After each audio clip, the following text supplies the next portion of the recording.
Hello guys, നമ്മൾ ഈ കഴിഞ്ഞ സൺഡേ ചെറിയൊരു ഔട്ടിങ്ങിനായിട്ട് പോയിക്കായിരുന്നു.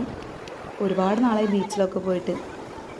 അപ്പോൾ നമ്മൾ ബീച്ചിൽ പോകാനായിട്ട് പ്രത്യേകിച്ച് പ്ലാനിങ് ഒന്നും ഉണ്ടായിരുന്നില്ല, പെട്ടെന്ന് എടുത്തൊരു തീരുമാനമാണ്. അപ്പോൾ മക്കളുടെ സന്തോഷമല്ലേ നമ്മുടെ സന്തോഷം. അപ്പോൾ അങ്ങനെ നമ്മൾ ബീച്ചിൽ പോയി. അവിടെ എത്തിയപ്പോൾ ചെറിയൊരു ഇറങ്ങാനായിട്ട് ചെറിയൊരു ബുദ്ധിമുട്ടും പേടി പോലെയൊക്കെ ഉണ്ടായിരുന്നു. പക്ഷെ ഇറങ്ങി കഴിഞ്ഞിട്ട് പിന്നെ അങ്ങോട്ട് കയറണ്ടായിരുന്നില്ല. ഇവരുടെ മുഖത്ത് കാണാമല്ലോ നമുക്ക് ആ സന്തോഷമൊക്കെ. ഒരുപാട് നേരം കടലിലൊക്കെ കളിച്ചു. ഫസ്റ്റ് തന്നെ ഇറങ്ങാനായിട്ട് ഇത്തിരി പേടിയുണ്ടായിരുന്നു. പിന്നെ ഇറങ്ങിയിട്ട് പിന്നെ തിരിച്ച് കയറാണ്ടായിരുന്നില്ല. നമ്മൾ ആ കടലിലേക്ക് ഇങ്ങനെ നോക്കിയിരിക്കുമ്പോൾ കിട്ടുന്ന ആ ഒരു സുഖമുണ്ടല്ലോ, ഓരോ തിരമാലയും വന്നും പോയി ഇരിക്കുമ്പോൾ ഉള്ള ആ ഒരു ഫീലുണ്ടല്ലോ, അതും ഒരു പറഞ്ഞറിയിക്കാൻ പറ്റാത്ത ഒന്ന് തന്നെയാണ്.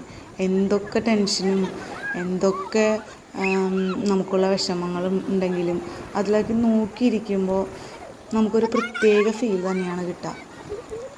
പിന്നെ നമുക്ക് നേരെ നോക്കിക്കഴിഞ്ഞാൽ സൂര്യനെ കാണാമായിരുന്നു. അമ്മ എന്താ സൂര്യൻ അവിടെ നിൽക്കണേ, സൂര്യൻ ഇപ്പോൾ വെള്ളത്തിൽ പോവോ, ഇങ്ങനെയുള്ള സംശയങ്ങളും ഇതൊക്കെ രസമായിരുന്നു. എന്തായാലും പിള്ളേരും നന്നായിട്ട് ആസ്വദിച്ചു, നമ്മളും നന്നായിട്ട് ആസ്വദിച്ചായിരുന്നു. അവരുടെ മുഖത്ത് ആ ഒരു സന്തോഷമുണ്ടല്ലോ. പിന്നെ കുറേ നേരം മണ്ണിലൊക്കെ കളിച്ച് എന്തായാലും നന്നായിട്ട് എൻജോയ് ചെയ്തു. ഓരോ രൂപങ്ങളും ഒക്കെ ഉണ്ടാക്കി അത് കഴിഞ്ഞ് തിരമാല വരുമ്പോൾ അത് കൊണ്ടുപോകുമ്പോൾ അയ്യോ അമ്മ കൊണ്ടുപോയി, ഞങ്ങൾ അടുത്ത് ഉണ്ടാക്കട്ടെ, അങ്ങനെയൊക്കെ ആയിരുന്നു. അവരെന്തായാലും നന്നായി എൻജോയ് ചെയ്തിട്ടുണ്ട്.